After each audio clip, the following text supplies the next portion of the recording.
ఓం శ్రీ గురుదేవాయ నమః. ఓం సల్లక్షణ సమారంభాం చిదానందేతి మధ్యమాం అస్మదాచార్య పర్యంతాం వందే గురు పరంపరాం. ఓం గీతామృత మహోదధయే నమః. ఓం గీతామృతాస్వాద ఆనందాయ నమః.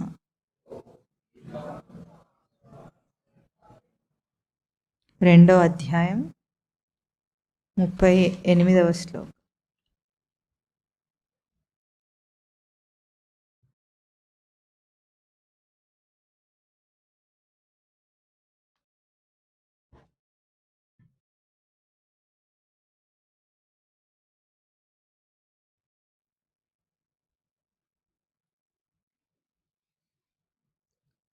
సుఖ దుఃఖే సమే కృత్వా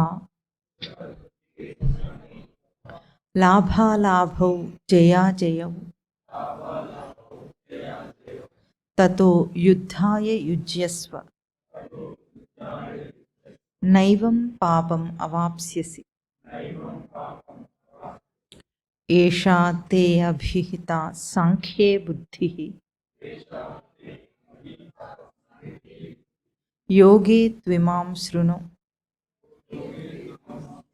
బుద్ధ్యా యుక్తో యయా పార్థ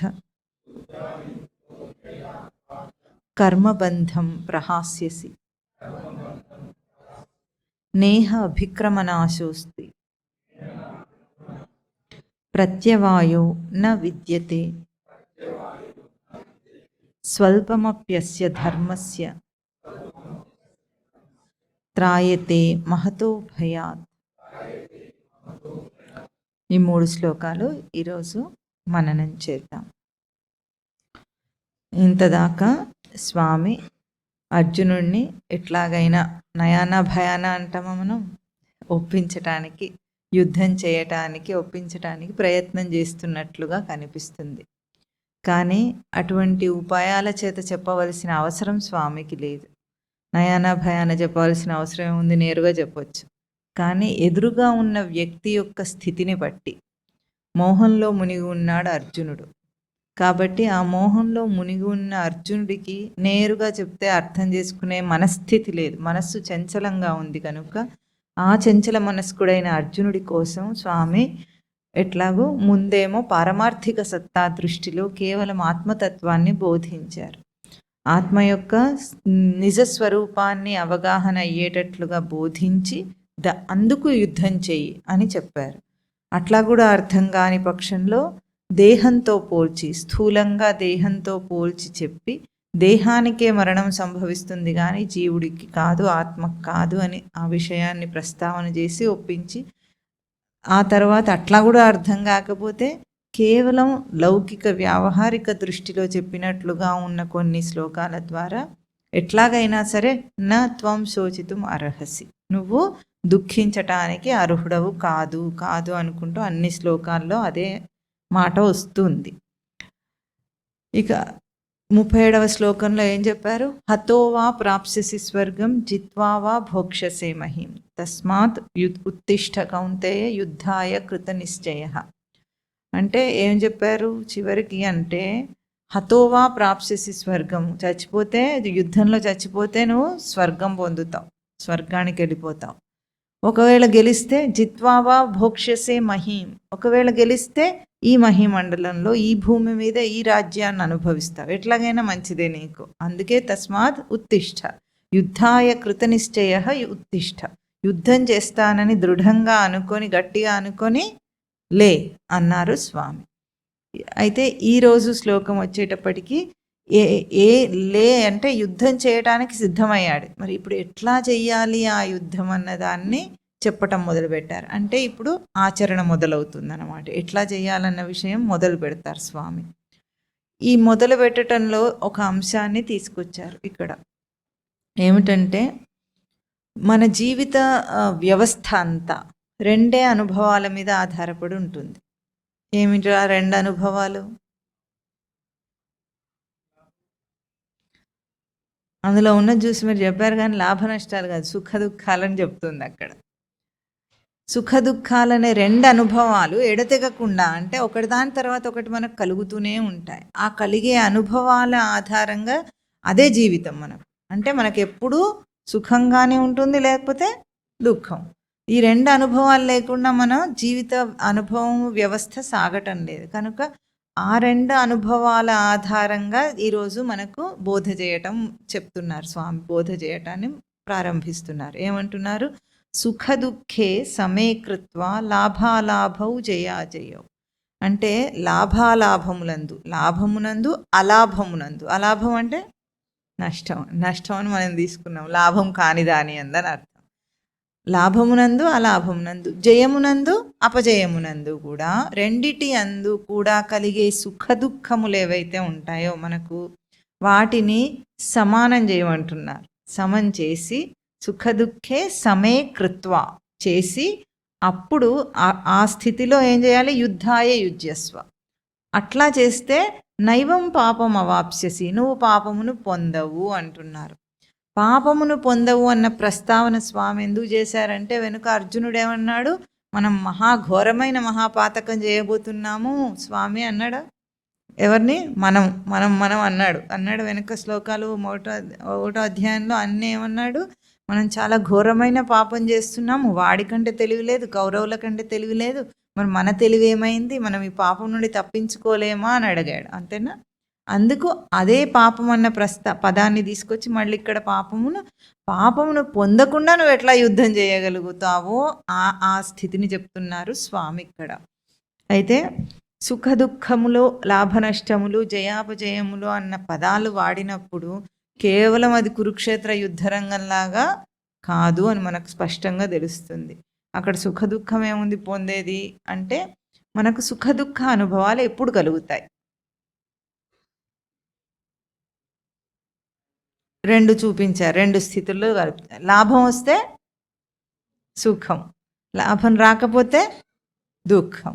జయం వస్తే సుఖం, అపజయం వస్తే దుఃఖం. ఈ రెండు అంశాల్లో మనం ఎప్పటికీ బతుకుతూ ఉంటామట. అంటే లాభం అంటే మనం ఏమనుకుంటాం? లాభం అంటే లాభం, అంతేనా? లాభం అంటే వ్యాపారస్తుడి భాష, అంతేనా? లాభం అంటే ఏమిటని చెప్తాం మనము? లాభం ఎప్పుడు వస్తుంది? కొంత పెట్టుబడి పెడతాము, ఆ పెట్టుబడి పెట్టి వ్యాపారం చేస్తే మనము దాంట్లో ఏది పొందుతామో దాన్ని లాభం అంటాం. ఇదేమో వ్యాపార లాభం. వ్యాపార దృష్టితో ఉంటాడు వాడు ఏ పని చేసినా నాకేం లాభం అంటాడు, అంతేనా? లోకంలో ఉంటారా లేదా? అట్లాగే ఈ లాభం అనే దానికి మనం అంత ప్రాముఖ్యత ఎందుకు ఇస్తున్నాం? లాభం అంటే ఏమిటి? పొందింది లాభం అంటారు. డులభష్ ప్రాప్తం అని ఒక ధాతు ఉంది. అంటే ఏది పొందుతారో అది లాభం అంటాం. సరే, లాభం అన్న పదం మనకు డబ్బుతోనే బాగా అర్థమవుతుంది కాబట్టి డబ్బుతోనే అర్థం చేసుకుంటే, ఇప్పుడు మనం వ్యాపారంలో పెట్టుబడి పెట్టాం, ఏమొచ్చింది? లాభం వచ్చింది. పెట్టుబడి కంటే కొంత ఎక్కువ వస్తే అప్పుడు లాభం, అంతేనా? ఆ లాభం వచ్చింది. లాభం వచ్చింది మనం పొందామా పొందలేదా అంటే, లాభం ఏ రూపంలో వచ్చింది? మనం పెట్టింది డబ్బు కాబట్టి మనకు వచ్చింది కూడా డబ్బు రూపంలో వచ్చింది. ఆ డబ్బును మనం పొందుతామా అంటే, వచ్చిన డబ్బును ఏం చేస్తాం? మళ్ళీ ఇన్వెస్ట్మెంట్ కూడా చేస్తారట. నేను పెట్టుబడి అంటుంటే మీరు ఇన్వెస్ట్మెంట్ అంటున్నారు. సరే, మళ్ళీ అది పెట్టుబడి పెడతాడు, లేకపోతే ఖర్చు చేస్తాడు, అంతేనా? ఇప్పుడు పొందడం దాన్ని అనుకున్న ఏదైతే డబ్బుని నేను పొందాను, సంపాదించాను అనుకున్నా, సంపాదించింది ఖర్చు పెట్టావు కదా, ఖర్చు పెడితే ఇంకా అది కాదు, లాభం కాదు. అది ఉంటే లాభం, తన దగ్గర ఉండిపోవాలి, ఉంటే లాభం. కానీ మనం డబ్బు సంపాదించేదే దేనికోసం? ఖర్చు పెట్టడం కోసం. డబ్బు సంపాదించేటప్పుడు కష్టమే పడతాడు, ఖర్చు పెట్టేటప్పుడు కష్టమే పడతాడు. అందుకే దాన్ని ఏమన్నారంటే, అర్థానాం ఆర్జనే దుఃఖం, ఆర్జితానాం చ రక్షణే, నాశే దుఃఖం వ్యయే దుఃఖం ఠికర్థాన్ క్లేశకారిణ అన్నారు దాన్ని. అంటే అర్థానాం, డబ్బట సంపాదించేటప్పుడు దుఃఖమే, కష్టపడి సంపాదించాలి, సులభమా? దానికి ఎన్నెన్ని ఎత్తుగడలు వేయాలి మనం. అంత కష్టపడి సంపాదించి ఆర్జితానాంచ రక్షణే, బాగా డబ్బు సంపాదించి మళ్ళీ దాన్ని ఎట్లా రక్షించుకోవాలో చూడాలా. దాన్ని సేవింగ్స్లో పెట్టాలి. ఏ రకమైన సేవింగ్స్లో అధిక లాభాలు వస్తాయి, లేకపోతే ఇంకా ఒక స్థలాలు కొన్నామనుకోండి, దాన్ని కబ్జా నుండి రక్షించుకోవాలి, పట్టా సరిగ్గా ఉండాలి. లేదో ఏ బంగారమో ఏదో కొన్నాం అనుకోండి, దాన్ని సేఫ్గా ఎక్కడ పెట్టాలి, ఏ లాకర్లో దాచిపెట్టుకోవాలి, ఏం చేయాలి. ఆర్జితానాంచ రక్షణే, రక్షణ కూడా దుఃఖమే కదా. దాన్ని బుర్రంతా దాని మీద పెట్టొద్దు, నిద్రపోతాడేమిటి వాడు. డబ్బు బాగా ఉంటే నిద్ర సరిగ్గా ఉండదు, ఎక్కడ ఏది పోతుందో అన్న భయం ఉంటుంది. నాశే దుఃఖం వ్యయే దుఃఖం. నాశమైందనుకోండి, పోయిందంటే దుఃఖమే, ఖర్చు అయితే దుఃఖమే. మరి ఎందుకు ఇది థిక్ అన్నాడు. థిక్ అంటే థూ అని అర్థం అనమాట.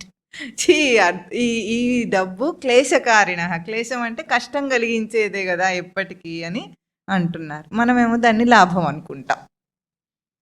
అంటే మనము లాభము నుండి ఎందుకు లాభాన్ని కోరుతాము ముందంటే, లాభం వలన సుఖం వస్తుంది అన్న మన ఊహ ఉంది మనకు, కాబట్టి మనం అట్లా ఊహించుకుంటాం, కాబట్టి లాభం రావాలనుకుంటాం. అయితే ఏది పొందితే తనకు సుఖం వస్తుంది?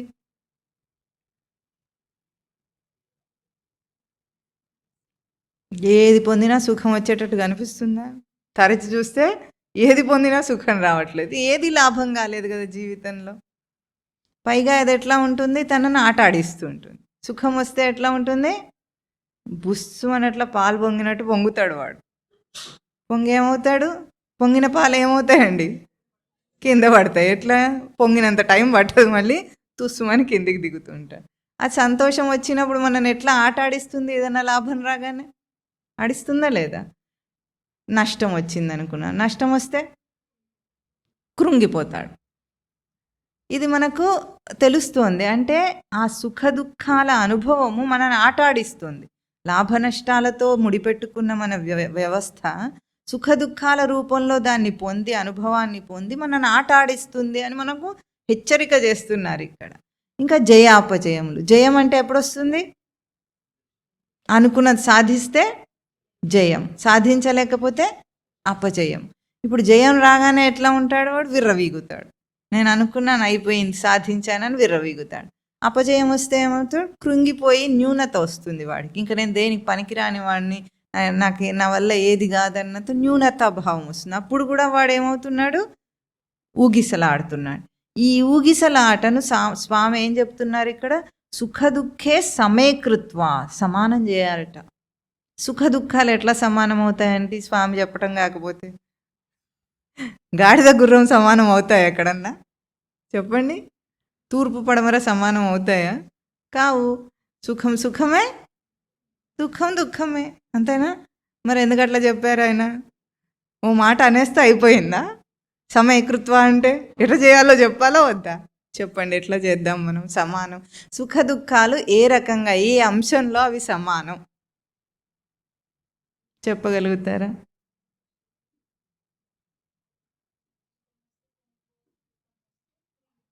అది సరే, కుంగిపోవద్దు పొంగిపోవద్దు అని చెప్తున్నారు. వాటి రెండింటిని సమానం చేయాలట మనం. ఎట్లా సమానం చేస్తాం? అవి సమానం ఏ కోణంలో అవి సమానం అవుతాయి?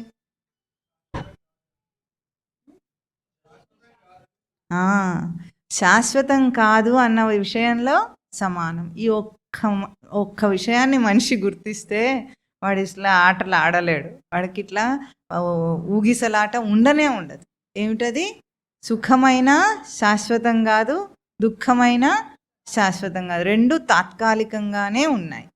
ఇది బాగా అర్థం చేసుకుంటే, అంటే మనం ఏమనుకుంటామంటే లోకంలో మన కృషి అంతా ఈ రెండింటి అనుభవాల మీదనే ఉంది కదా.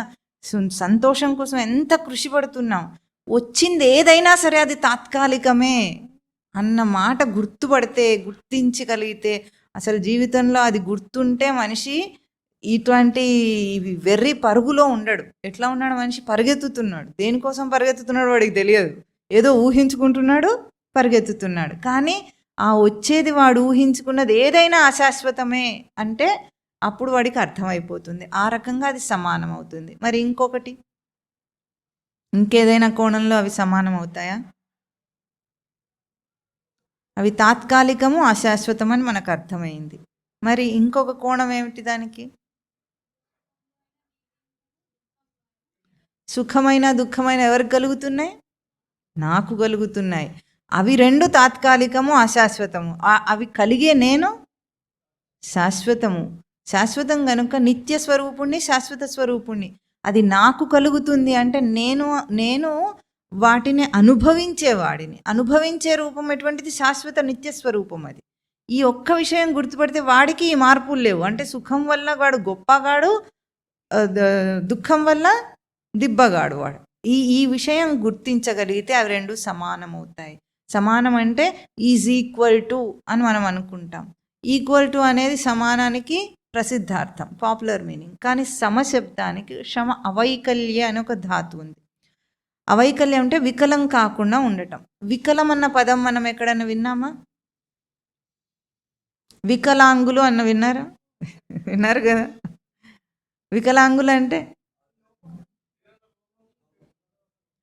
చెదిరిపోయిందని, అంటే డిస్టార్టెడ్, ఉండవలసినట్టుగా ఉండకుండా చెదిరిపోయి ఉన్నదని అర్థం. వికలమైన అంగములు కలవాడు వికలాంగుడు అంటే చెదిరిపోయిందని అర్థం. సమశబ్దానికి చెదరకుండా ఉండటం అని అర్థం. ఇప్పుడు సుఖ దుఃఖాల యందు ఈ లాభాలాభాలలో జయాపజయములలో సుఖ దుఃఖము కలిగినప్పుడు సమం చేయమని అంటే అర్థం ఏమిటంటే నువ్వు వికలం కాకుండా ఉండు అని చెప్తున్నారు స్వామి అక్కడ అర్జునుడికి. వికలం కాకుండా ఉండడం అంటే చెదరిపోకూడదు, డిస్టర్బ్ అవ్వకూడదు, భంగం కాకూడదు, తన స్థితి నిశ్చలంగా స్థిరంగా కుదురుగా ఉండగలగాలి. ఇది స్వామి చేస్తున్న బోధ. అట్లా చేస్తే యుద్ధమును పాపమును పొందవట. యుద్ధం చేసేటప్పుడు యుద్ధం అన్న పదం ఎక్కడ వాడతాం మనము? ఏదైతే మనం ఊహించుకునే యుద్ధం ఉందో అందులో జయాపజయాలు ఉంటాయా లేదా? తప్పకుండా ఓడి గెలుస్తాడు, ఓడిపోతాడు. అది జరగకుండా ఉండదు కదా. కానీ ఆ యుద్ధంను ఏమంటున్నారు ఇప్పుడు? సమం చేసిన తర్వాత నువ్వు యుద్ధం చేయి. తతః యుద్ధాయ యుజ్యస్వ. ముందేం చేయాలి? సుఖ దుఃఖే సమే కృత్వ చేసి. ఎట్లా చేయాలంటే ఈ యుద్ధము అక్కడ కురుక్షేత్ర యుద్ధం కాదు, ఇక్కడ మన జీవిత ఆచరణ యుద్ధం, సాధన ఆచరణ యుద్ధంలో సుఖ దుఃఖాలు వస్తున్నప్పుడు, అంటే సుఖం అంటే ఏమిటంటే ఏ ప్రయత్నం అయితే తాను శుభకరంగా చేస్తాడో అది సుఖం, ఏ ప్రయత్నం దుఃఖంగా చేస్తాడో అది దుఃఖం, అంటే దుష్టంగా చేస్తాడో అది దుఃఖం. ఖం అంటే తన ప్రయత్నం, దానికోసం చేసే ప్రయత్నం. శుభకరంగా ప్రయత్నం చేయటం అంటాం. మనం లోకంలో ఏదైనా దుష్టంగా చేయాలని చేస్తాం ఏమిటి? ఎవరు ఏది చేసినా అదేమనుకుంటాడు? దొంగ కూడా దొంగతనం చేసేటప్పుడు వాడు ఏమనుకుంటాడు చెప్పండి? సక్సెస్ అవ్వాలనుకుంటాడు. ఎట్లా అనుకుంటాడు? అందులో నేను ఇప్పుడు ఆ దొంగతనంలో బాగా డబ్బు సంపాదించగలిగితే నా భార్యా పిల్లలకు సుఖంగా అన్నీ ఏర్పాటు చేయగలుగుతాను, అంతే కదా. వసతులు భోగాలు అన్నీ నేను ఇవ్వగలను. వాడి ప్రయత్నం భార్యా పిల్లల కోసమే కదా. వాడు శుభంగానే అనుకుంటున్నాడు దాన్ని. అదే మామూలుగా కష్టపడి నిజాయితీగా సంపాదించేవాడు కూడా ఇదే అనుకుంటున్నాడు కదా. వాడు కూడా ఏమనుకుంటున్నాడు? భోగాలను అనుభవించాలి, సుఖంగా ఉండాలి, నా భార్యా పిల్లలను పెంచి పోషించాలనుకుంటున్నాడు. అంటే సుఖాన్ని శుభకరంగా చేస్తున్నానని తను అనుకున్నప్పటికీ ఏది సుఖం ఏది దుఃఖం అంటే స్వామి చెప్తున్న ప్రకారంగా ఒక సూచన ఏమిటంటే ఏది నిన్ను చెదరగొడుతుందో అది నీకు దుఃఖం. సుఖం అంటే సుఖం కూడా తన్ని చెదరగొడుతోంది కదా. సుఖం వచ్చినప్పుడు ఏమవుతున్నాడు? కన్ను మిన్ను కానకుండా ఉండట్లా అంటామా మనం ఈ మాట లోకంలో. వాడికి కన్ను మిన్ను కానకుండా ప్రవర్తిస్తున్నాడు అంటే ఏమిటో కూడా తెలియట్లేదు వాడికి. కంటికి ఎదురుగా ఉన్నది కూడా కనిపించటం లేదు వాడికి. అంత అంటే సుఖంలో మనిషికి తన స్థితి చెదిరిపోతుంది, దుఃఖంలో చెదిరిపోతుంది. దుఃఖంలో ఏమంటాడు? ఇంకా దేవుడే లేడంటాడు, లోకం చెడ్డదంటాడు, అధర్మం అన్యాయం తాండవిస్తున్నాయి అంటాడు, ఎన్నో మాటలు అంటాడో వాడు. లోకంలో ఉన్న మా 10,00,000 డైలాగులని వీడికి వచ్చేస్తుంటాయి. ఇప్పుడు ఎందుకు? వాడికి దుఃఖం వచ్చింది, వాడికి ఒక్కడికే దుఃఖం వచ్చింది, ఇప్పుడు ఏం కాలేదు. కానీ లోకమంతా చెడిపోయిందని మాట్లాడతాడు. అంటే రెండింటి అందు కూడా తన స్థిరత్వాన్ని చెదరగొట్టుకుంటున్నాడు వాడు. ఆ స్థిరత్వం నుండి తప్పిపోతున్నాడు. అందుకే స్వామి ఏం చెప్తున్నారు? ఇప్పుడు యుద్ధం అంటే సాధన కర్మ యుద్ధం చేసే ముందు మనిషికి స్థిరత్వం ఉండాలి అని ఒక కర్మకు నాందిని చెప్తున్నారనమాట. కర్మకు పునాది ఇది. కర్మను ఎట్లా ఆచరించాలి. ఇప్పుడు యుద్ధం చేయి అంటున్నారా వెనక నుండి? యుద్ధం చేయమంటున్నారు, కర్మను ఆచరించమంటున్నారు. మన జీవితంలో మనం కర్మను ఆచరించాలి. భగవద్గీత ఎప్పుడు కర్మ నుండి తప్పించుకునే ఉపాయాలు ఏం చెప్పలేదు, ఎక్కడికో పారిపోమని చెప్పలేదు, కర్మను ఆచరించమని చెప్పింది. కానీ ఆ కర్మ ఎట్లా ఉండాలి, ఎట్లా ఆచరించాలో ముందు అది నేర్చుకోవాలి. మనం చిన్నప్పటి నుండి ఎన్నో విషయాలు అన్నిట్లో మనకు ట్రైనింగ్ ఉంటుందా లేదా? ఎట్లా చదువుకోవాలి, ఎట్లా మాట్లాడాలి, పెద్దలు వస్తే ఎట్లా ప్రవర్తించాలి, ఇవన్నీ నేర్పిస్తారు. ఎప్పుడైనా ఒక్కసారైనా ఎట్లా ఆలోచించాలని నేర్పించారా మనకు? నేర్పించారా చెప్పండి? మనం దేంతో ఆలోచిస్తాం? మనసు, బుద్ధి. అవునా? మనసు, బుద్ధి అనే 2 పరికరాలు మన దగ్గర ఉన్నాయి ఆలోచించటానికి. ఆ 2 ఎట్లా వాడుకోవాలో మనకి ఎప్పుడైనా చెప్పారా? ఎటువంటి ఆలోచన చేయాలి, ఎట్లా ఆలోచన చేయాలి ఎప్పుడన్నా నేర్పించారా? నేర్పించారు. అసలు ఈ ట్రైనింగ్ ప్రోగ్రామే ఉండదు. అసలు ఇచ్చేసారు, మాడేసుకున్నాం. దాన్ని ఎట్లా దాని ఇష్టం వచ్చినట్టు మనసు ఏది పడితే అది ఆలోచించుకుంటుంది, ఏది పడితే అది చేసుకుంటుంది, బుద్ధి ఏది పడితే అది నిశ్చయం చేసుకుంటుంది. జీవితం ఎట్లా ఉంది ఇప్పుడు? సుఖ దుఃఖాల ఆటలో, ఊగిసలాటలో ఉన్నాం మనం. ఆ ఊగిసలాట అంటే ఎట్లా ఉంటుంది? ఇప్పుడు ఒక గడియారంలో ఒక పెండ్యులం ఉందనుకోండి, అది ఊగుతుంది. ఊగుతుంటే మనం దాన్ని ఆపగలమా లేదా? పట్టుకొని ఆపచ్చు కదా. అదే మనం ఉయ్యాల్లో ఊగుతున్నాం అనుకోండి, మనం ఆపుకోగలమా? మనం బయట ఇంకొకరి మీద ఆధారపడాలి. మనం ఉయ్యాలో ఆగాలంటే కొంతకాలం గడువన్న తీసుకోవాలి, లేకపోతే ఎవడన్నా వచ్చి ఆపాలి. మనది మనం ఆపుకోలేము. అట్లాగే మన జీవిత పరిస్థితుల్లో మనం ఊగిపోతూ ఉంటే కనుక, ఊగిపోతూ ఉంటే దాంతోపాటు అంటే సుఖ దుఃఖాలతో పాటు మనం కూడా ఊగుతూ ఉంటే మనం స్థిరంగా నిలదొక్కుకోలేము. అదే మనం దానికంటే వేరైతే, మనసు కంటే మనం వేరైతే, ఊగే మనస్సు కంటే నేను వేరని మనం గుర్తించగలిగితే మనం దాన్ని ఆపగలం, స్థిరంగా చేయగలం. ముందు అది గుర్తించాలి. అంటే కర్మకు ఆధారం ఏది ఉండాలో ముందు దాన్ని ఇక్కడ బోధ చేస్తున్నారు స్వామి. చాలా బాగా గుర్తించాలి. ఏదో ఒక కర్మ చేసేయటం, బ్రతికేయటం ఇది కాదు. యుద్ధాయ యుజ్యస్వ. యుజ్యస్వ అంటే సమాధాన పడుమని చెప్తున్నారు. యుద్ధం కొరకు సమాధాన పడి అప్పుడు నువ్వు ఆచరిస్తే నువ్వు పాపంను పొందవంటున్నారు. పాపం అంటే ఏమిటి? చాలాసార్లు చెప్పుకున్నాం మనం పాప పదానికి అర్థం. పాపం అంటే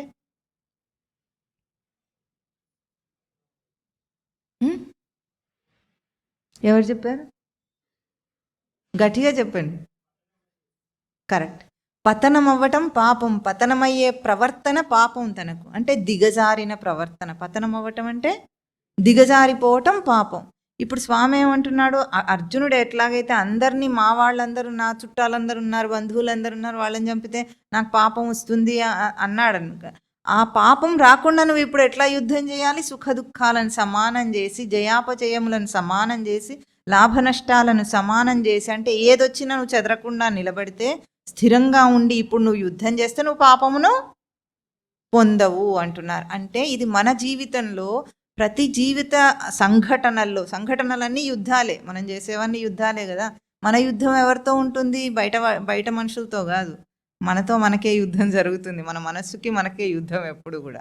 అట్లా ప్రతి సంఘటనలో కూడా లాభ నష్టాలు వచ్చినప్పుడు అనుకున్నా, జయాపజయాలు కలుగుతున్నప్పుడు అనుకున్నా, సుఖ దుఃఖాలు వస్తుంటే దాంట్లో నువ్వు చెదరకుండా ఉండి ఆ తర్వాత యుద్ధం చేస్తే నువ్వు పాపమును పొందవు. తర్వాత కర్మలో ఇంకా ఏం జరుగుతుందో తర్వాత శ్లోకం చెప్తుంది. పాపమును పొందవంటే నువ్వు దిగజారిన వాడివి కాదు. ఇంకా స్థిరంగా ఉండు. మనం ఏమంటాం? దిగజారటం, పాపం పొందటం అంటే దిగజారిపోతాడు మనిషి అంటే మనం ఎప్పుడు అంటాం? చెడ్డ ప్రవర్తన చేస్తే దిగజారిపోయాడు అంటామా? అంతేనా? మంచి ప్రవర్తనకు మనం ఆ పదం వాడతామా? వాడం. చెడ్డ ప్రవర్తన ఏదైనా హత్య చేశాడు, దొంగతనం చేశాడు, తిట్టాడు, మోసం చేశాడు, ఇటువంటి వాటిని ఇంతకు దిగజారిపోయాడు వీడు అంటాం మనం. అది మనం దిగజారటం అన్న అర్థం చేసుకుంటాం, పాపం పతనమయ్యాడని. కానీ సుఖంలో కూడా నువ్వు పొంగిపోతే కూడా దిగజారటమే అంటున్నారు. అప్పుడు కూడా పాపమే. అది నీ స్థితిలో నువ్వు చెదిరిపోతే పాపం. అది మంచి చెడు అన్నది చెప్పట్లేదు ఇక్కడ. సుఖమైన దుఃఖమైన నువ్వు చెదిరిపోతే పాపం. కనుక మనిషి స్థిరంగా ఉండటం అనేది చాలా చాలా ముఖ్యమైనది. అది ఈరోజు మనుషుల్లో అస్సలు లేదు. పూర్వకాలం కొంచెం గట్టితనం ఉండేది, మనుషులకు ఉండేదా? మనసులు గట్టిగా ఉండేవి, ధైర్యంగా ఉండటం, స్థిరంగా ఉండటం ఉండేది, కేవలం వ్యావహారికంగా చూసుకుంటేనే. ఈరోజు ప్రతి చిన్న విషయానికి ఏమైపోతాడు మనిషి? కృంగిపోతాడు పొంగిపోతాడు, కృంగిపోతాడు పొంగిపోతాడు, రోజంతా ఇదే ఆట. అంతేనా? ఎక్కుతూ ఉంటాడు దిగుతూ ఉంటాడు, ఎక్కుతూ ఉంటాడు దిగుతూ ఉంటాడు. ఇట్లా ఉయ్యాలతో ఊగకుండా తాను ఉయ్యల కంటే వేరుగా ఉండాలి. ఊగే మనస్సు కంటే తాను వేరైతే, చంచల మనస్సు కంటే తాను వేరైతేనే అప్పుడే దాన్ని ఆపగలుగుతాడు. ఇట్లా చేస్తే ప్రతి కర్మ కూడా తనకు పాపమును అంటనివ్వదు అనే ఒక సూత్రాన్ని ఇక్కడ చెప్పారు స్వామి. ఆ తర్వాత శ్లోకం ఏం చెప్తున్నారు? కర్మ గురించే చెప్తున్నారు మళ్ళీ. ఏషా తే అభిహిత సాంఖ్యే బుద్ధి యోగే త్విమాం శృణు బుద్ధ్యాయుక్తో యయా పార్థ కర్మబంధం ప్రహాస్యసి. ఏం చెప్తున్నారంటే, ఏషా తే అభిహిత సాంఖ్యే బుద్ధి. ఇటువంటి ఇక్కడ చెప్పింది ఏమిటి? ఇది నీకు చెప్పబడింది. తే అభిహిత, నీ కొరకు చెప్పబడింది ఏంటి? సాంఖ్యే బుద్ధి అంటే సాంఖ్యమును నేను నీకు బోధ చేశాను అంటున్నారు స్వామి. ఇంతవరకు నేను నీకు చెప్పింది ఏమిటి అర్జున? సాంఖ్యమును చెప్పాము. ఈ యోగం పేరేమిటి? సాంఖ్యయోగం. ఆ సాంఖ్యం నీకు చెప్పబడింది. ఇప్పుడు నేను నీకు యోగమును చెప్పబోతున్నాను. ఆ యోగమును ఎటువంటి యోగం అంటే అది విను అంటున్నారు. శృణు అంటే విను. ఏ యోగమును నేను చెప్పబోతున్నాను? ఆ యోగం ఏమిటి? బుద్ధియుక్త. ఎటువంటి బుద్ధితో కూడి ఉంటే అది యోగం. యోగం అంటేనే యుజిర్ యోగే, ఒక దాంతో కూడి ఉండటం అని అర్థం. ఇప్పుడు నేను నీకేం చెప్పబోతున్నాను? బుద్ధియుక్త. ఏ యోగముతో నువ్వు కూడి ఉంటే, ఏ బుద్ధితో నువ్వు కూడి ఉంటే కర్మబంధం ప్రహాస్యసి, కర్మబంధం నుండి విడిపడతావో ఆ యోగమును నేను ఇప్పుడు చెప్పబోతున్నాను విను అంటున్నారు. ఇది మనం బాగా అర్థం చేసుకోవాలి. మనిషి ప్రతి ప్రవర్తనకు కూడా రెండు అంశాలు ఉంటాయి. ఒకటేమో జ్ఞానము, ఇంకొకటి కర్మ. జ్ఞానము కర్మ లేకుండా మనిషి జీవితంలో ఏ ప్రవర్తన జరగదు. ఉదాహరణకు జ్ఞానం అంటే ఏమిటంటే, ఇప్పుడు మామూలు కర్మ, మనం మాట్లాడుతున్నాను అనుకుందాం. ఇప్పుడు నేను మాట్లాడుతున్నాను అన్నప్పుడు ఇదేమిటి? ఒక వాగేంద్రియ కర్మ. వాక్కుతో నేను మాట్లాడుతున్నానని ఒక కర్మ జరుగుతుంది. ఇప్పుడు ఇక్కడ వచ్చే మాటలన్నీ నాకు తెలిసి మాట్లాడతానా, ఏదో ఒకటి మాట్లాడతానా? తెలియకుండా మాట్లాడతామా? అట్లయితే మనం ఏమంటాం? నీకేం తెలుస్తుందా? నువ్వేం మాట్లాడుతున్నావో నీకు తెలుస్తుందా అంటామా లేదా? అంటే మనం అందరం కూడా ఎవ్వరు ఎప్పుడు ఏది మాట్లాడినా తెలిసి మాట్లాడతాం, కానీ తెలియకుండా మాట్లాడం. ఈ కర్మకు తెలియటం అనేది జ్ఞానం, మాట్లాడటం అనేది కర్మ. బయట యాక్షన్ ఏదైతే జరుగుతుందో దాన్ని ఏమంటున్నాం మనం? కర్మ అంటున్నాం. కానీ దానికి ఆధారం ఏమిటి? జ్ఞానం లేకుండా మాట్లాడతాడు ఎవరైనా? ప్రతి ప్రక్రియకు కూడా, బయట చేసే ప్రతిదానికి కూడా ఈ రెండు ఉంటాయి. జ్ఞానము కర్మ రెండు ఉంటాయి. లేకుండా జరగదు సృష్టిలో. అది అసాధ్యం, జరగదు. అట్లా చేస్తే మనం పిచ్చివాడు అంటాం వాడు. అంటే జ్ఞానం లేకుండా కర్మ చేసినా అది పూర్ణం కాదు. జ్ఞానం ఉండి కర్మ చేయలేకపోతే అది కూడా పూర్ణం కాదు. సృష్టికి అది పూర్ణం కాదు. ఎందుకంటే బాగా చదువుకున్నాం అనుకుందాం. చదువంతా ఏం చేయాలి? అది ఎక్కడైనా ప్రయోగించాలి. మనం దాన్ని ప్రయోగంలోకి తీసుకొచ్చి, అప్లికేషన్లోకి తీసుకొస్తే ఆ జ్ఞానం అంతా మనకు ఉపయోగపడుతుంది. లేకపోతే జ్ఞానం కాదు. అంటే మనకు ఆ జ్ఞానం యొక్క అనుభవం కర్మలో వస్తుంది. అవునా? మనం ఆ జ్ఞానాన్ని, తెలుసుకున్న దాన్ని ఆ కర్మలో ఆచరిస్తే అప్పుడు మనకు అనుభవం వస్తుంది. ఇప్పుడు ఈ జ్ఞానం మనకు ఏమవుతుంది? తెలిసిన జ్ఞానం అవుతుంది. ఇంతవరకు చదువుకున్న జ్ఞానం. ఇప్పుడు స్కూళ్ళలో పరీక్ష పెడతారు. చదువుకున్నదంతా అక్కడ రాస్తాడు వాడు. అప్పుడు వాడికి ఏమవుతుంది? వాడి తెలివి నుండి వస్తుంది అది. వాడు పుస్తకం నుండే చదువుకున్నాడు, కానీ ఇప్పుడు రాసేటప్పుడు అది వాడి తెలివి నుండి ప్రయోగం అయ్యింది. అది కూడా ఇంకొంచెం థియరీనే. అదే జీవితంలో వచ్చి ఒక లెక్క ఎక్కడైనా మనం జీవితంలో లావాదేవీల్లో ఆ లెక్కను ప్రయోగించినప్పుడు మనకు ప్రాక్టికల్ అనుభవం వస్తుందా లేదా? అది మనకు కర్మ. ఈ రెండు లేకుండా మనకు జరగదు. ఇప్పుడు అర్జునుడికి ఏం చెప్తున్నారు స్వామి అంటే, నేను నీకు సాంఖ్యమును బోధ చేశాను. సాంఖ్యం అంటే ఏమిటి? మనము యోగం మొదలు పెట్టేటప్పుడే సాంఖ్యం అన్న పదానికి అర్థం చెప్పుకున్నాం. ఎవరికైనా గుర్తుందా?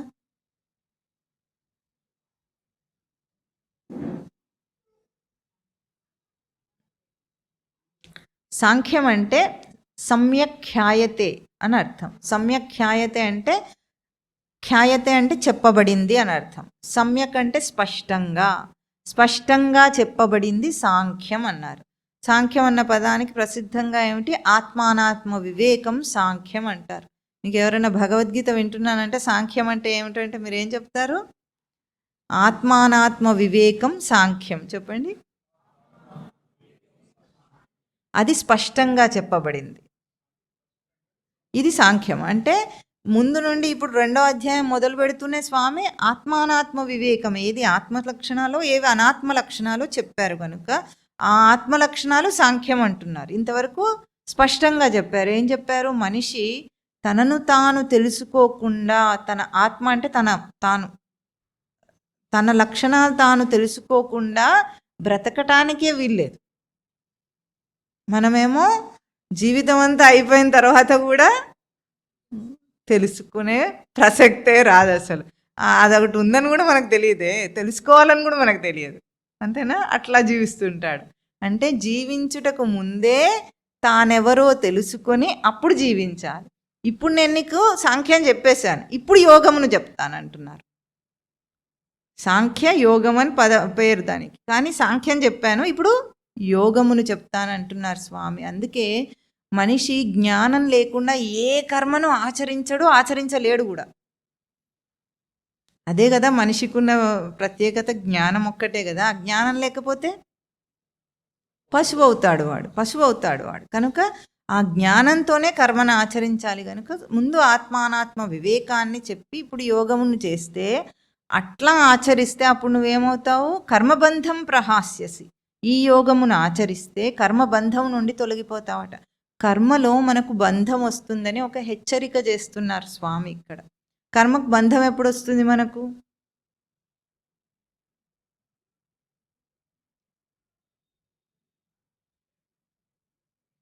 బంధం అంటే అటాచ్మెంట్.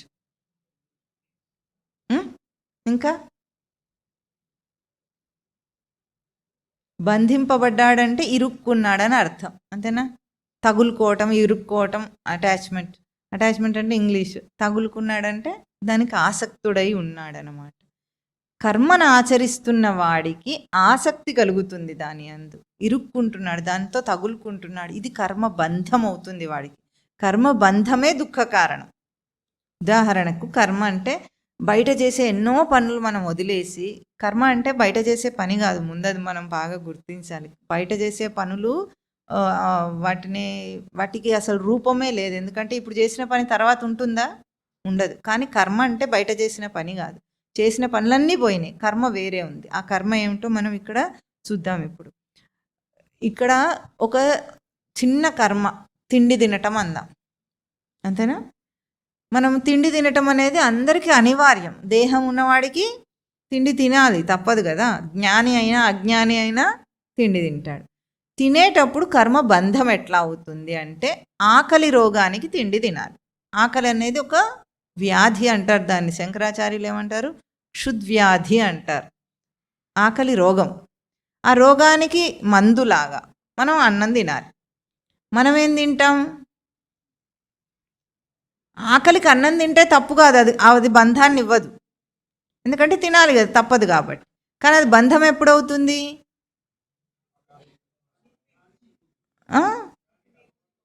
రుచి కోసం తింటే. తినే పదార్థాన్ని ఆకలి రోగానికి మందుగా తినకుండా బాగుంది, బాగాలేదు, కావాలి, వద్దు అన్నాడు, అంతే, బంధంలో ఇరుక్కున్నాడు. ఒక చిన్న సామాన్యమైన కర్మ, దేహధారికి తప్పని కర్మలోనే ఇంత బంధంలో ఇరుక్కుంటే ఇంకా కల్పించుకున్నవెన్నున్నాయి మనకు కర్మలు?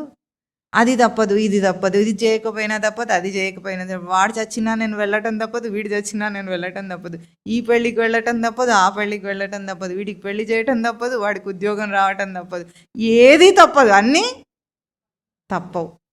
ఇట్లా ఎన్ని రకాల కర్మలను ఆచరించుకుంటూ అందులో కర్మ బంధంలో ఇరుక్కుంటున్నాడు మనిషి. ఆ కర్మ బంధమే దుఃఖ కారణం అవుతుంది. కర్మను ఆచరించాలి, బంధం లేకుండా, బంధం రాకుండా ఆచరించగలగటమే భగవద్గీత బోధ. దానికి ఉపాయం చెప్తున్నారు ఇక్కడ స్వామి. బుద్ధియుక్తో జహాతి ఇహ అన్నారు. బుద్ధియుక్తో యయా పార్థ కర్మబంధం ప్రహాస్యసి. బుద్ధియుక్తుడవైతే, బుద్ధియుక్తుడు అంటే యుక్తం అంటే కలిసి ఉండటం, కూడి ఉండటం, బుద్ధితో కలిసి ఉండాలట. మనిషి వదిలేసిన ఏకైక విషయం ఏమిటి? బుద్ధిని పక్కన పెట్టేయటం. అదేమిటి అట్లా అంటారు? బుద్ధి లేకుండా పనిచేస్తారు ఎవరన్నా? చెయ్యరు. బుద్ధి ఉందా లేదా అని రోజు ఎన్నిసార్లు మాట్లాడుతుంటాం? ఎన్నోసార్లు అంటుంటాం, అవునా? ప్రతిదీ ఆలోచిస్తాం, బుద్ధితోనే ఆలోచించి చేస్తుంటే మీరేమో వచ్చి ఈరోజు బుద్ధిని పక్కన బారేశాడు, బుద్ధిని వదిలేశాడు అంటాం. మన బుద్ధి ఎట్లా ఉంటుందో కొంచెం విచారణ చేద్దాం ఇక్కడ. దీనికి ఒక మంచి భాష పదం స్వామివారు వెలికి తీసింది తపస్సులో ఏమిటంటే బుద్ధి భాష అని ఒక పదం ఉంది. ప్రతి కర్మకు కూడా బయట భాష ఒకటి ఉంటుంది, బుద్ధి భాష ఒకటి ఉంటుంది. పని భాష బుద్ధి భాష అందాం మనం, మీకు బాగా బాగా అర్థమవుతుంది. బయటదేమో పని భాష, లోపలదేమో బుద్ధి భాష. ఇప్పుడు ప్రతి పనిలో బుద్ధి భాష ఎట్లా ఉంటుందంటే ఇక్కడ నుండి అక్కడికి నడవాలి మనం. ఇదేం భాష? కాళ్ళ భాష. కాళ్ళు ఇక్కడ నుండి అక్కడికి నడుస్తాయి, ఎందుకంటే ఇక్కడ ఉన్నవాడు అక్కడికి వెళ్ళటం వాడు అవసరం కాబట్టి. నడకదేం భాష? ఇక్కడ నుండి అక్కడికి వెళ్ళటం అనేది నడక భాష. ఇందులో బుద్ధి భాష ఏముంటుంది చెప్పండి?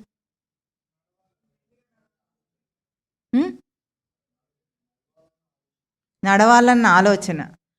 అక్కడ గురించే చెప్తున్నారు మళ్ళీ. బుద్ధి భాష వేరే, దాని గురించి సంబంధం లేకుండా ఉంటుంది ఆ బుద్ధి భాష. మీరేమన్నారు? ఏ కర్మ చేస్తున్నావు అన్నది ముఖ్యం కాదు, ఎట్లా చేస్తున్నావు అన్నది బుద్ధి భాష. ఇప్పుడు బుద్ధికి ఏం భాష అంటే ఇక్కడ నుండి అక్కడికి నేను తొందరగా వెళ్ళాలంటే కాళ్ళు తొందరపడతాయి, కానీ బుద్ధి తొందరపడకూడదు. బుద్ధి తొందర ఎట్లా ఉంటుందంటే ఇక్కడ నుండి అక్కడికి పరిగెత్తి వెళ్ళొచ్చు, ఇక్కడ నుండి అక్కడికి నిదానంగా వెళ్ళొచ్చు, ఇక్కడ నుండి అక్కడికి ఈడ్చుకుంటూ తమో గుణంగా బద్ధకంగా నడుస్తారా లేదా? చూసారా ఎప్పుడన్నా అట్లా నడిచేవాళ్ళని? అట్లా కూడా వెళ్ళొచ్చు. మామూలుగా నడిచెళ్ళొచ్చా? వెళ్ళొచ్చు. అంటే ఈ మూడు కూడా తీరులు, నడిచే తీరు విధానం ఏది ఉంటుందో అది బుద్ధి భాష.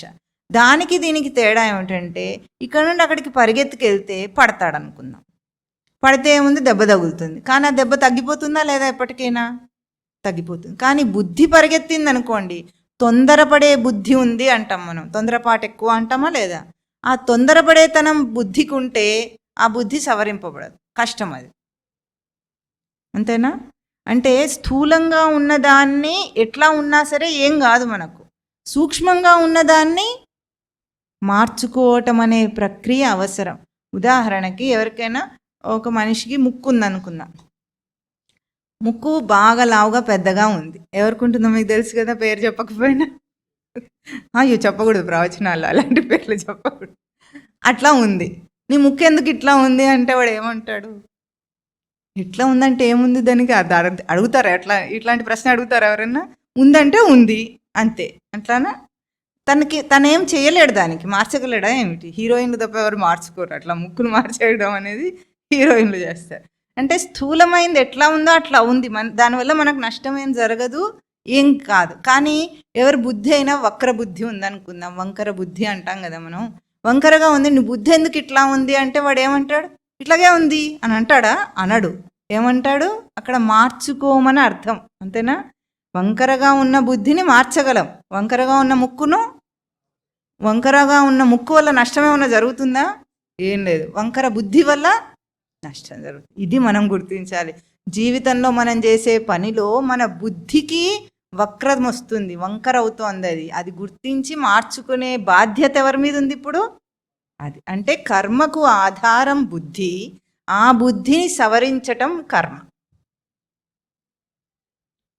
ఇప్పుడు ఇంకొక ఉదాహరణ చెప్తాడు స్వామివారు, బాగా చెప్తారు ఈ ఉదాహరణ, బాగా అర్థమవుతుంది కూడా, అందరికీ కూడా బాగా అర్థమవుతుంది. ఏమిటంటే ఎప్పుడైనా చిన్న పిల్లలు ఉన్నారనుకోండి, ఒక 2-3 సంవత్సరాల పిల్లలు, 2-3 చిన్న పిల్లలు ఆడుకుంటున్నప్పుడు ఏమవుతుంది? వాళ్ళు ఎందుకు ఆడుకుంటారు? సరదాగా ఉండటం కోసం ఆడుకుంటారు, కాసేపు సంతోషంగా ఉండటం కోసం ఆడుకుంటారు, అంతేనా? వాళ్ళు ఆట అయిపోయిన తర్వాత ఎట్లా ఉంటుంది? వాళ్ళు హాయిగా వెళ్ళిపోతారు, అంతేనా? ఒకవేళ పోట్లాడుకున్నా హాయిగానే వెళ్ళిపోతారు, ఎట్లా ఉన్నా ఆటలో హాయిగానే వెళ్ళిపోతారు. ఇది ఆట ఇందుకోసమే ఉంటుంది. కానీ దీన్ని ఏమంటారు ఇంగ్లీష్లో? ఆటను ప్లే అంటారు. ఇదే ఆటను మనం ఏం చేసామంటే గేమ్ ఎట్లా ఉంటుంది? గేమ్లో ఏముంటాయి?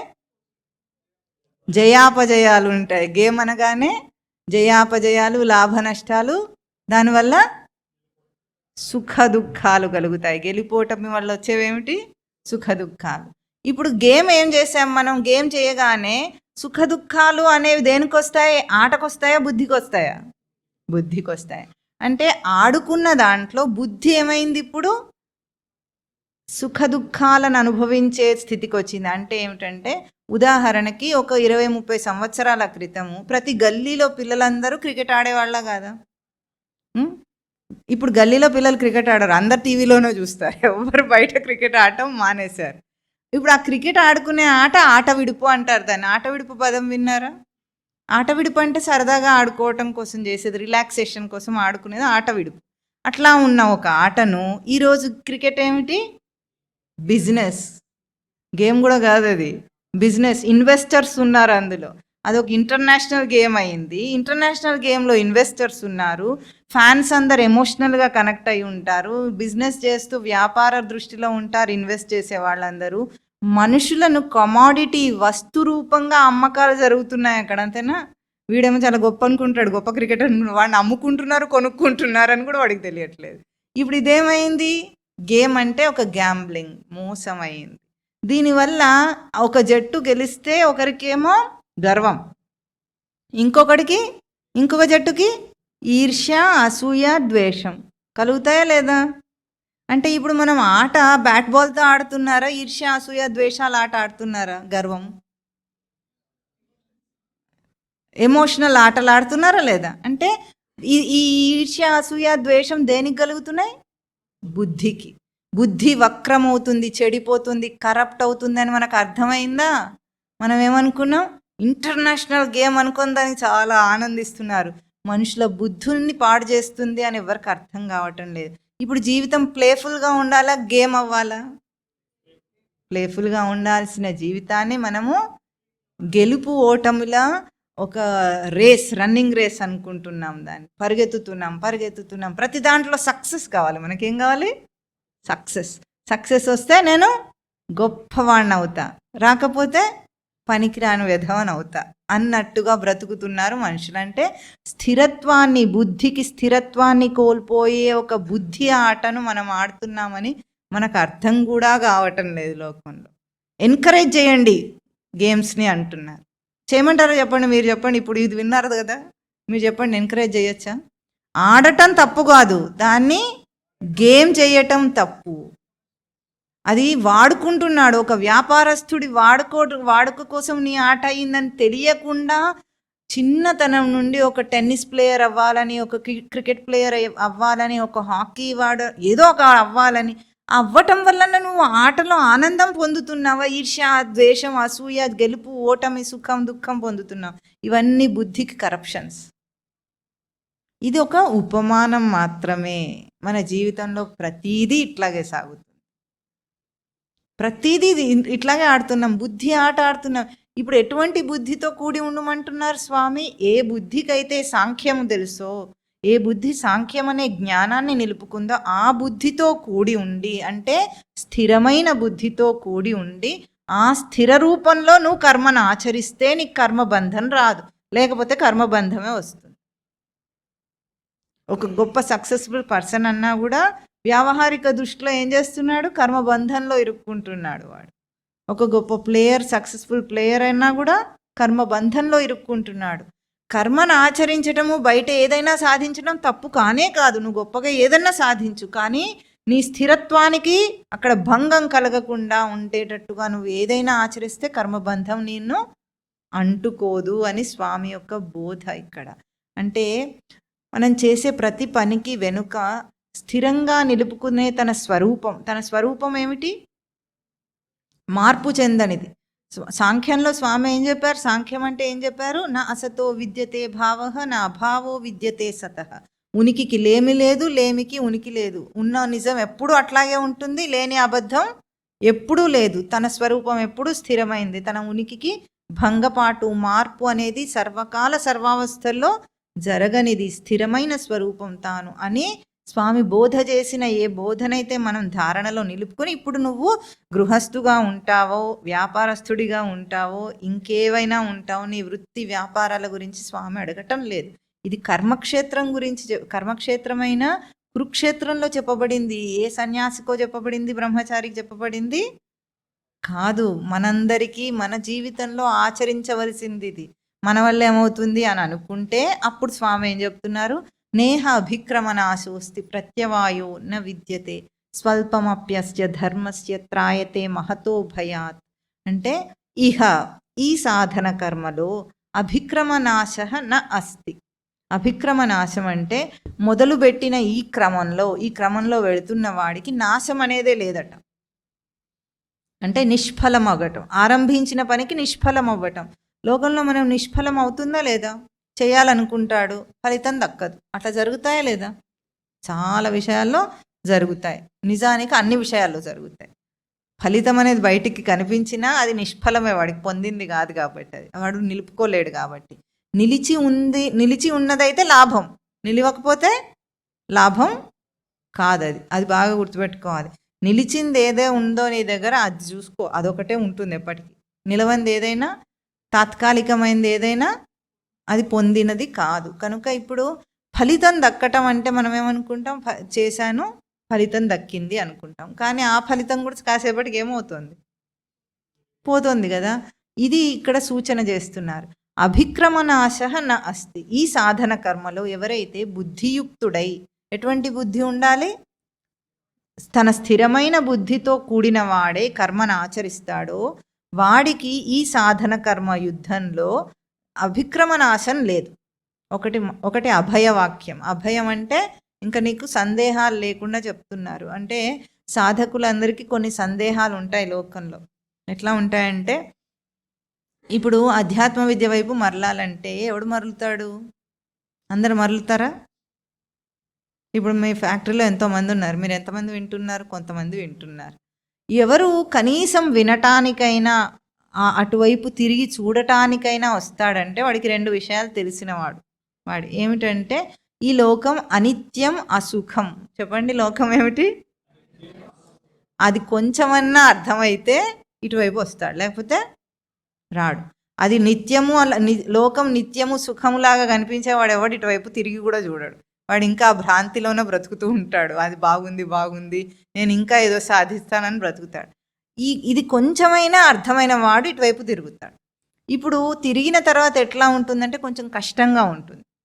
సామాన్య సాధకుడికి ఎట్లా ఉంటుంది, మొదట్లో లోకంలో ఒక తీరుంది మనకు. ఏమిటంటే, ఒక 10 మంది ఒక గుంపుగా పోతున్నారనుకోండి, వాళ్ళందరూ తప్పుదారిలో పోయినా వాళ్ళకి భయం ఉండదు.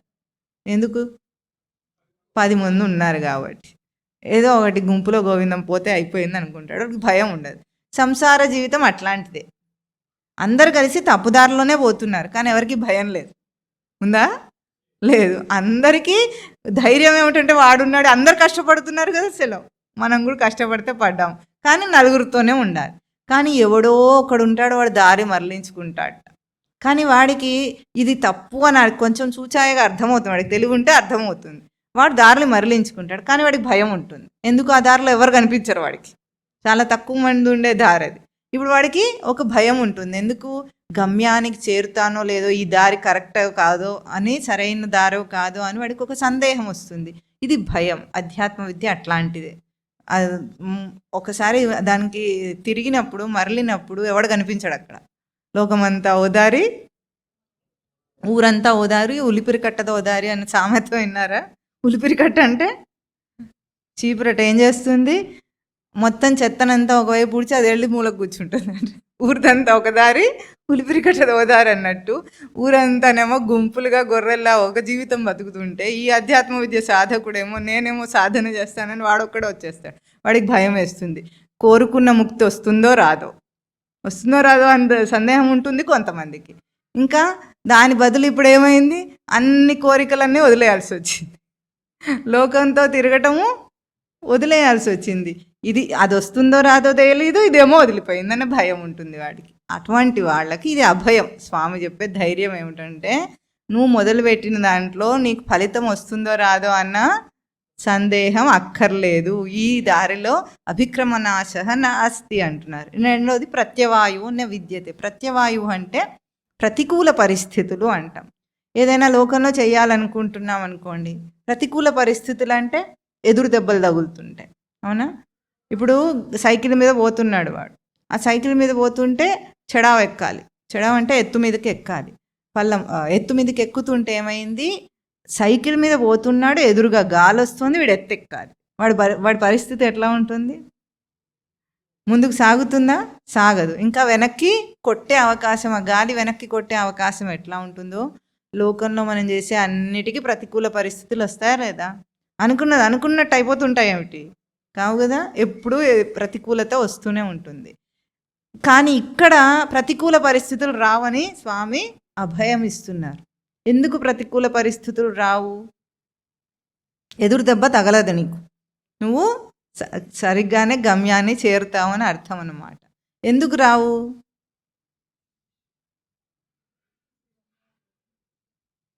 లోకంలో మనం ఏదైనా చేయాలనుకుంటే అడ్డొచ్చే వాళ్ళు ఎవరు? బయటి వాళ్ళు, అంతేనా?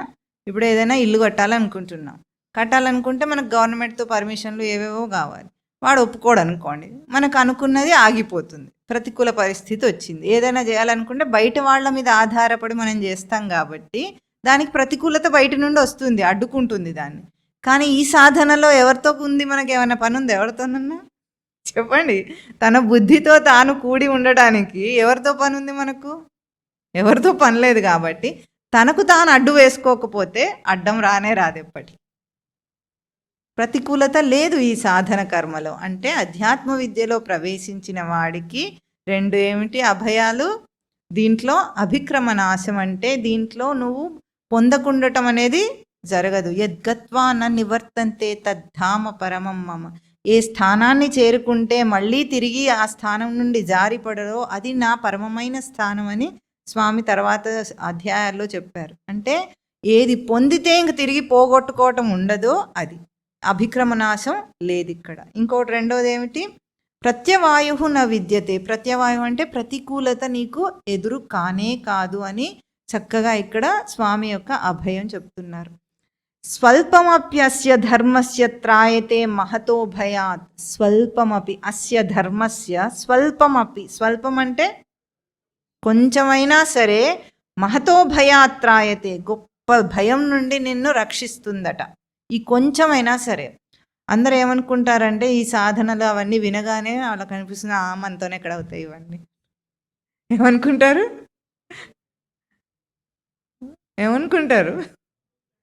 మీరు కూడా అనుకుంటున్నారు అట్లాగానే? ఏదో చెప్తారు కానీ మనతోనే అయ్యేవా పెట్టేవా. ఇవన్నీ ఎవరికి? ఏదో బ్రహ్మచారులకు సన్యాసులకు వాళ్ళు చేసుకుంటుంటారు. కానీ మనమేమి గృహస్థులు, ఉద్యోగస్తులు, బాధ్యతలు ఇవన్నీ ఉన్న మనకేమవుతాయి అని ఇట్లాంటి ఒక సందేహం ఉంటుంది. నేను చేయగలనా? ఎందుకంటే గృహస్థాశ్రమం ఎటువంటిది? అది మెడకు పడిందో కాళ్ళకు పడిందో? ఎక్కడ పడింది? కాళ్ళకు పడ్డ పాము కరువక మానదు. కమిట్మెంట్ ఇచ్చేసాం కదా. కమిట్మెంట్ ఇచ్చిన తర్వాత తప్పుకోవడానికి లేదు అనుకుంటాం. కానీ దానికి దీనికి సంబంధం లేదని గుర్తుపెట్టుకోవాలి. గృహస్థుడా ఎవడా అని నువ్వు నిన్ను అడగలేదు. నువ్వు మనిషివి, నీకు బుద్ధి ఉందా అని అడుగుతున్నారు. ఉందా లేదా? చెప్పండి. నువ్వు ఏ పని చేసినా బుద్ధితో చేస్తావా లేదా అని అడుగుతున్నారు. ఏ పని చేసినా బుద్ధి జ్ఞానం ఉందా అని తిట్టారా లేదా ఎప్పుడన్నా? చెప్పండి. తిడతారా లేదా? ఈ కాలంలో తిట్టరా? మాకైతే తిట్టేవాళ్ళు. బుద్ధి జ్ఞానం ఉందా లేదా అని. అంటే రెండు ఉండాలి. పని చేస్తే ఏముండాలి? ప్రవర్తనకు బుద్ధి జ్ఞానం రెండు ఉండాలి. ఆ రెండిటితో ఉన్నవాడివైతే నువ్వు గృహస్థువో, బ్రహ్మచారివో, సన్యాసివో, నువ్వు ఉద్యోగస్తుడివో, వ్యాపారస్తుడివో, ఏవన్నా నువ్వు అది చేయగలవు. ఇది అర్హత కానీ అది అర్హత కాదు. అవన్నీ నిన్ను బంధించవు. నిన్ను బంధించేది ఏమిటి? బంధం బుద్ధిలో ఉంది కానీ బయట లేదు అని ఒక సూచన చేస్తున్నారు. దీన్ని స్వల్పమైనా సరే, కొద్దిపాటిదైనా సరే నువ్వు ఆచరిస్తే గొప్ప భయం నుండి దూరం చేస్తుందట. ఇన్నాళ్ళు విన్నారు కదా, మీకు ఏదైనా ఒక భయం పోయిందా చెప్పండి? ఏం భయం పోయింది? ఏది శాశ్వతం కాదని ఒక ధైర్యం వచ్చేసిందంటారా? ఇంకా మరణ భయం ఎట్లా పోయింది? ఆత్మకు మరణం లేదు. ఆత్మ అంటే అది కాదు. నేను ఆత్మ అంటే సినిమాల్లో చూపించే ఆత్మ కాదు. ఆత్మ అంటే నేను. నాకు మరణం లేదు అని తెలిసిందా లేదా? అంటే ఇప్పుడు తెలిసింది ఎంత తెలిసిందంటే కొంచెం తెలిసింది, విన్నంత మాత్రం. అనుభవము రాలేదు. అనుభవం ఎందుకు రాదు? సాధన చేస్తే అనుభవం వస్తుంది. సాధన చేయకుండా వింటే అనుభవం రాదు. అయినా సరే, ఈ మాత్రమైనా సరే మిమ్మల్ని గొప్ప భయం నుండి తొలగిస్తుంది అని అభయం ఇస్తుంది ఈ శ్లోకం. అంటే మనం ఒక చిన్న ఆలోచన చేయాలి. ఇప్పటి నుండి ఈరోజు ప్రవచనం విన్న ఆ ఫలితంగా మీకు ఎంత అనుభవం వచ్చినా రాకపోయినా, మీరు ఏ సాధన చేసినా చేయకపోయినా, అది మిమ్మల్ని గొప్పగా రక్షించగలిగిన స్థితి ఎప్పుడు వస్తుందంటే, రేపు ఏదైనా పెద్ద కష్టం వచ్చింది అనుకుందాం. ఆ కష్టం వచ్చినప్పుడు మీకు ఈ చిన్న విషయం గుర్తు రావాలి. ఏమిటి? నేను స్థిరంగా ఉండాలి, సుఖ దుఃఖముల చేత పొంగిపోకూడదు, కృంగిపోడు. ఈ ఒక్క మాట గుర్తొచ్చింది అంతే, మీరేం చేయలేదు. కృంగారో పొంగారో వేరే సంగతి. అయినా కనీసం గుర్తొచ్చిందంటే మీరు చాలా గొప్పగా సాధన చేసినట్టు లెక్క. గుర్తొస్తుంది, కేవలం గుర్తొస్తేనే. ఎందుకు? ఒకసారి ఇట్లా గుర్తొచ్చింది అనుకోండి, గుర్తొస్తే ఏం చేస్తాడు? ఫెయిల్ అయినాడు, నిలుపుకోలేకపోయాడు, పొంగిపోయాడు, కుంగిపోయాడు అనుకుందాం. తర్వాత రెండోసారి కూడా మళ్ళీ ఇదే గుర్తొచ్చింది. ఒకసారి సుఖంలో గుర్తొచ్చింది, ఒకసారి దుఃఖంలో గుర్తొచ్చింది, అప్పుడు కూడా ఫెయిల్ అయ్యాడు. మూడోసారి కూడా మళ్ళీ గుర్తొచ్చింది. వీడికి గుర్తు రావటం అనేది అలవాటు అవుతూ ఉంటుంది. ఇప్పుడు నిలదొక్కుకోవటం కాదు, గుర్తొస్తూ ఉంటుంది. 10వసారి తప్పకుండా నిలదొక్కుంటాడు వాడు. సుఖ దుఃఖాలు వచ్చినప్పుడు చలించకుండా స్థిరంగా ఉండటం అనేది బుద్ధికి. ఇవన్నీ ఎటువంటివి అంటే, మనసు, బుద్ధి, చిత్తం, అహంకారం ఉన్న వాటిలో, చిత్తంలో ఇవన్నీ కూడా చైతన్యవంతం అవుతూ ఉంటాయి లోపల. ఇవన్నీ ఏదైనా మాట విన్నప్పుడు మనం లోపల దాకా వెళ్ళింది అంటామా? హత్తుకుంది అంటారా? హత్తుకోవడం అంటే ఏమిటి? అంటుకుందని అర్థం. ఎక్కడి దాకా?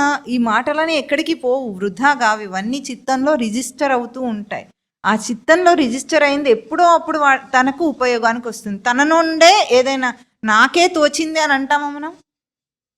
ఏదైనా కష్టం వచ్చినప్పుడు, ఏదైనా కావాల్సినప్పుడు నాకే ఐడియా వచ్చిందంటారా? తోచిందంటే అర్థం కానట్టుంది. ఐడియా వచ్చిందంటే అర్థమైందా? నాకే ఐడియా ఎక్కడి నుండి వస్తుంది? బుద్ధి నుండి వస్తుంది. ఎప్పుడో ఒకప్పుడు విన్నవి ఏవైనా ఉంటే మంచివి, వాటిని ఇప్పుడు ఆ సందర్భంలో వాటిని ఉపయోగిస్తాడు. అంటే ఫార్ములాను అప్లై చేసినట్టు అనమాట. ఇప్పుడు స్కూల్లో చదువుకుంటాడు మ్యాథమెటిక్స్లో, ఆ ఫార్ములాని ఎగ్జామ్లో అప్లై చేయాలి కదా వాడు క్వశ్చన్ అడిగినప్పుడు. అట్లాగే మనకు కూడా విన్నవన్నీ ఎప్పుడో అప్పుడు గుర్తొస్తాయి. ఈ చిన్న స్వల్పమపి అస్య ధర్మస్య త్రాయతే మహతో భయాత్. వినకపోతే గుర్తొచ్చే ప్రసక్తే లేదు కదా, వాడికి బుద్ధి రాదు. ఈరోజు వీడికి ఎంత బాధగా ఉంటుందంటే, చిన్నపిల్లలు, యువత, వాళ్ళందరూ ఎంత అస్థిరత్వంగా, చంచలంగా బ్రతుకుతున్నారు. ప్రతి చిన్న విషయానికి డిప్రెస్ అయిపోతారు, ప్రతి చిన్న విషయానికి ఓ అని అరుస్తారు. అంత అరిచి ఏమన్నా ఉంటుంది అక్కడ? ఏముండదు. అంటే పొంగిపోవటం, కృంగిపోవటం అనే ఎంత సాధారణంగా ఎక్కి దిగుతుందంటే వాళ్లకు. ఇప్పుడు పల్స్ రేట్ ఉందనుకోండి, ఎక్కి దిగుతుంటే ఏమవుతుంది? ఫ్లక్చుయేట్ అవుతుంటే, హార్ట్ బీట్ ఫ్లక్చుయేట్ అవుతుంటే ఏమవుతుంది? గుండె మీద భారం అవుతుందా లేదా? అట్లాగే మనసు మీద ఈ ఎక్కి దిగటం, ఊగటం ఉండేది ఉందో, ఎంత భారం జీవితానికి. ఆ భారాన్ని భరించలేక చచ్చిపోతున్నారు. వాడికి చెప్పే నాథుడు లేడా? ఎవడు వినే అదృష్టం లేదా వాళ్లకు? ఇప్పుడు మనం ఫేస్బుక్లో పెడతాం, యూట్యూబ్లో పెడతాం ప్రవచనం, వాడి వినొద్దు. వింటే వాడికి ఉపయోగపడుతుంది. వినే అందుకు కూడా నోచుకోకపోతే ఎట్లా? మనం వాడు ఏం చెప్తాం, ఏమని రక్షించాలి వాడిని? కనుక స్వల్పమప్యస్య ధర్మస్య, వింటే చాలు నువ్వు తరిస్తావు, నిన్ను రక్షిస్తుంది అది. కనీసం ఇంత మాత్రమైనా చేయాలి. ఎందుకంటే అందరూ ఏమనుకుంటారు, మనం చెయ్యని దానికి వినేమో లాభం లేదు. మీరు కూడా అనుకుంటున్నారా? చెయ్యని దానికి వినేది ఎందుకు, వాళ్ళు చెప్పేవి ఎట్లాగో మనం చేయలేము. నిన్నొక ఆయన అన్నారు, మేమైతే చేయలేమని. సుఖ దుఃఖాలను ఎట్లా సమానం చేస్తారని అడిగితే మేమైతే చేయలేమన్నా. చేయమని స్వామి ఆదేశం. ఇంకా ఇక్కడ ఈ పదంలో యుద్ధాయ యుజ్యస్వ అన్న పదం ఆదేశం. ఆదేశం అంటే కమాండ్ ఇస్తున్నాడు స్వామి, చెయ్యాలి ఎట్లాగని. చేస్తావా లేదని బతిమాలట్లేదు, ఏం చెప్తున్నారు? చెయ్యాలంటున్నారు. స్వామి ఆదేశాన్ని మేమైతే చేయలేమంటే దాని అర్థం ఏమిటి? ధిక్కారమా? తిరస్కారమా? ఇంకా మళ్ళీ వీళ్ళు పూజ చేసి వస్తారు. ఈయన భగవాను వాచనేమో తిరస్కరించి నేనేమో నీకు పూజ చేస్తానంటే అది గౌరవమో మర్యాదనా? చెప్పండి. కాదు. అందుకే కనీసం వింటే మనిషిలో మార్పు వచ్చేస్తుంది. మొదటి అడుగు అది. స్వల్పమపి, చిన్న ఆచరణ చెయ్యి. చిన్న బాధ వచ్చినప్పుడే నిగ్రహించుకునే ప్రయత్నం చేయి, స్థిరంగా ఉండే ప్రయత్నం చేయి. పెద్దది అప్పుడు తర్వాత అవుతుంది. మఠంలో ఒకటి చెప్తుంటాను నేను ఎప్పుడు, క్యాన్సర్ వచ్చినప్పుడు స్థిరంగా ఉండాలనుకుందాం అనుకోండి, చేయగలడా ఏమిటి వాడు? మూలిగి చచ్చిపోతాడు వాడు. అది కావాలంటే రేపు ఎప్పుడైనా పెద్ద కష్టం వచ్చినప్పుడు చేయాలంటే చిన్న కష్టం. ఇప్పుడు జలుబు వచ్చినప్పుడు స్థిరంగా ఉండు, కొంచెం జలుబు రోజు వస్తూనే ఉంటుందా లేదా? అప్పుడన్నా కాస్త స్థిరంగా ఉండి ఓహో ఆహా ఊహుగా అనకుండా ఆగితే కొంచెం రాగానే ఏం చేస్తాడు, టకీమనో టాబ్లెట్ వేసుకుంటాడు. కొంచెం ఆగురా నాయన, నీ సిస్టమ్ అది బాగా చేసుకుంటుందంటే అంత ఓపిక ఉండదు వీడికి. ఏం చేయాలి, తలనొప్పి వచ్చింది సరే డౌన్ వేసేసుకుంటే పోయింది, ఇట్స్ గాన్, పోయిపోచ్చా అంటాడు. అది నువ్వు వేసుకోకపోయినా పోతుంది, అది నువ్వు ఆగితేగా తెలుస్తుంది పోతుందో లేదో. అంత ఓపిక ఎక్కడిది మనిషికి? ఆ చిన్న విషయానికి ఓర్చుకోలేడు వాడు, ఇంకా పెద్ద పెద్ద కష్టాలు ఏమో ఓర్చుకుంటాడు. పెద్ద కష్టం వచ్చినప్పుడు కుమిలిపోతాడు. మహా ధైర్యస్తులు కూడా పెద్ద కష్టాలు వచ్చినప్పుడు కృంగిపోతారు. ఎందుకు? స్థిరత్వాన్ని అభ్యాసం చేయటం లేదు కాబట్టి. అందుకే మనిషి బ్రతకాలంటే ముందేం నేర్చుకోవాలి? స్థిరంగా కుదురుగా ఉండటం అభ్యాసం చేసి తీరాలి. ఏం చేయాలి? అది చేస్తే తర్వాత నీ జీవితంలో నీకే అన్ని తెలుస్తాయి. తర్వాత ఏమిటి? కొంచెమైనా సరే ఈ సాధన కర్మను ఆచరించు, కొద్దిగానైనా సరే విను, చదువు. 24 గంటలు దేనికోసం పనిచేస్తాం? పొట్టకూటికే కదా, అన్ని పనులు పొట్టకూటికే కదా. నీ బుద్ధి కొంచెం తిండి పెట్టయ్యా, బుద్ధి ఎండిపోతుంది, తిండి లేక కృషించిపోతుంది, చిక్కిపోయింది. బుద్ధి కొంచెం తిండి పెడితే అప్పుడు అది మంచి మంచి నిర్ణయాలు తీసుకొని మంచి ఆలోచనలు తీసుకొని ముందుకు నడిపిస్తుంది నేను. మనది ఎట్లా ఉంది? వీక్ బుద్ధి, అల్పబుద్ధులు అని తిడతారు. అందుకే భగవద్గీతలో మనని అందరిని ఏమని తిట్టారు? అల్పబుద్ధులని తిట్టారు. తర్వాత 7వ అధ్యాయంలో తిడతారు అల్పబుద్ధులని. ఇప్పుడు ఈరోజు మనం చూసింది ఏమిటంటే, స్వామి చెప్తుంది జ్ఞానము కర్మల సమన్వయం. ఇప్పుడు ముందు మనం ఏం చేస్తామంటే, జ్ఞానం అంటే ఎరుక, అవేర్నెస్. సచ్చిదానంద స్మృతి యొక్క ఎరుక కలిగి ఉండటం జ్ఞానం. చెప్పండి, సచ్చిదానంద స్మృతి యొక్క ఎరుక కలిగి ఉండటం జ్ఞానం. కర్మ అంటే ఏమిటి? అదే సచ్చిదానంద స్మృతి యొక్క ఎరుక కలిగి పని చేయటం కర్మ. చెప్పండి. జీవితంలో ఏ ప్రవర్తనకైనా ఏముంటాయి? జ్ఞానము కర్మ రెండు ఉంటేనే కర్మ అవుతుంది, అది లేకపోతే బయట పని అవుతుంది. అది బయట పని చేస్తే ఎట్లా అవుతుంది? యంత్రం వలె అవుతుంది. ఇప్పుడు ఇది ఏం చేస్తుంది? దీనికి డిజైన్ చేసిన పని చేస్తుంది. అది కెమెరా ఏం చేస్తుంది? దానికి డిజైన్ చేసింది, మొత్తం అక్షరం కూడా పొల్లుపోకుండా అది రికార్డ్ చేస్తుందా లేదా? తప్పే చేయదు అసలు. మనమన్నా తప్పు వింటామేమో కానీ తప్పు చెయ్యదు అది. కానీ దానికి జ్ఞానం ఉందా? లేదు. అప్పుడు దాన్ని ఏమన్నాం? జడం అన్నాం. జ్ఞానం లేకుండా కర్మ చేస్తే జడము, యంత్రం. అదే జ్ఞానంతో చేస్తే మనిషి. కాబట్టి రెండు ఉండాలి. రెండు ఎట్లా ఎదుగుతాడు మనిషి అంటే, జ్ఞానంతో కర్మను ఆచరిస్తాడు, కర్మలో అనుభవాన్ని పొందుతాడు. ఈ అనుభవం మళ్ళీ జ్ఞానం అవుతుంది. మళ్ళీ ఈ జ్ఞానాన్ని మళ్ళీ కర్మలో ఆచరిస్తాడు, మళ్ళీ కర్మలో మళ్ళీ అనుభవం వస్తుంది, ఆ అనుభవం మళ్ళీ జ్ఞానం అవుతుంది. ఇట్లా మనిషి ఎదగటంలో ప్రతి కర్మకు ఏముండాలి? జ్ఞానంతో ఆచరణ, అనుభవం. ఆ అనుభవం మళ్ళీ జ్ఞానం అవుతుంది. వాడి తెలివే వాడికి ఎదిగి ఎదిగి ఎదిగి మనిషి వృద్ధి పొందుతాడు, బ్రహ్మస్వరూపం అవుతాడు. ఎదగటం అంటే బ్రహ్మస్వరూపం. బుద్ధితో ఎదగటం బ్రహ్మస్వరూపం. దేహంతో పెరిగితే, మొన్న బాలబ్రహ్మ క్యాంప్లో పిల్లలకు ఒక కొటేషన్ నేర్పించాము. ఏమిటంటే, దేహంతో పెరుగుతాడు, బుద్ధితో ఎదుగుతాడు. పెరగటం, ఎదగటం రెండు పదాలు తేడా తెలుస్తుందా? దేహమేమో పెరుగుతుంది, బుద్ధి ఏమో ఎదుగుతుంది. పెరిగిన దేహం చనిపోతుంది, ఎదిగిన బుద్ధి ఎప్పటికీ ఉంటుంది. ఇది వాళ్ళకి స్లోగన్ నేర్పించాను. చెప్పండి మీరు. పెరిగిన దేహం చనిపోతుంది, ఎదిగిన బుద్ధి ఎప్పటికీ ఉంటుంది. ఉంటుందా లేదా? ఈ బుద్ధిని తీసుకొనే మళ్ళీ జన్మకి వెళ్తాడు, వాడే జీవుడు. ఈ బుద్ధిని మోసుకెళ్లేవాడినే జీవుడు అంటారు. కనుక జ్ఞానము కర్మల సమన్వయాన్ని ప్రతిష్ఠ చేస్తుంది భగవద్గీత. ముందుకు ఎట్లా ఆచరించాలో అన్ని శ్లోకాల్లో స్వామి యొక్క బోధ ఉంటుంది. ఇది తెలుసుకోకుండా జీవితంలో బ్రతకకూడదు. భగవద్గీత తెలుసుకోకుండా చెప్పండి బ్రతకకూడదు, అర్హత లేదు వాడికి. చెప్పండి. సుఖ దుఃఖే సమే కృత్వా లాభాలాభౌ జయాజయౌ తతో యుద్ధాయ యుజ్యస్వ నైవం పాపం అవాప్స్యసి. ఏషా తే అభిహితా సాంఖ్యే బుద్ధిః యోగే త్విమాం శృణు.